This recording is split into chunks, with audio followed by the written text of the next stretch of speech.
Our story starts back in 1844 in not-so-merry England, where a group of weavers, fed up with the high price of company store groceries, pooled their money to buy their own food, creating a new form of business, the cooperative. The idea caught on. Here in the U.S., President Roosevelt gave electric cooperatives a jump-start with the founding of the Rural Electrification Administration, the REA, telling American farmers and ranchers, if you want electricity, you can do it yourselves. And they did. Rural men and women quickly began scraping together the $5 needed for membership and equity in the co-op. Up went the poles and wire and lines to bring rural folks what they so desperately needed: power. Soon, electric cooperatives popped up all across the country, transforming the way of life in rural America. Today, there are more than 900 electric co-ops in the U.S., bringing electricity to some 42 million Americans. So how do cooperatives work? First off, cooperatives are not for profit. Money comes in from members when they pay their electric bills. Money goes out to pay co-op expenses.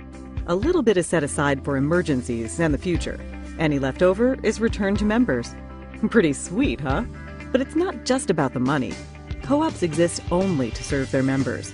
They have a unique set of cooperative principles. All may join, regardless of race or gender or creed.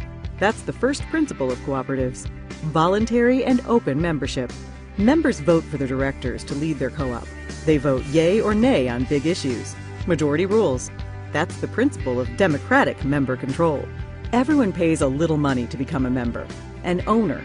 We call that principle participating economically. Cooperatives believe and invest in education, training, and information. That makes them smart and sets them apart.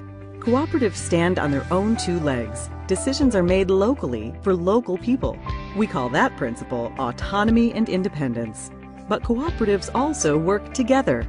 They join forces to restore outages after storms, get financing, do research, and speak up in the halls of government. We call this hallowed principle cooperation among cooperatives. It's what makes us strong. And co-ops have a heart, a big heart. They help kids and industries and communities to grow.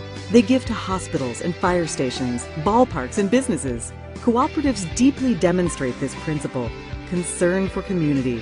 Community's a cool concept. Communities are just groups of people.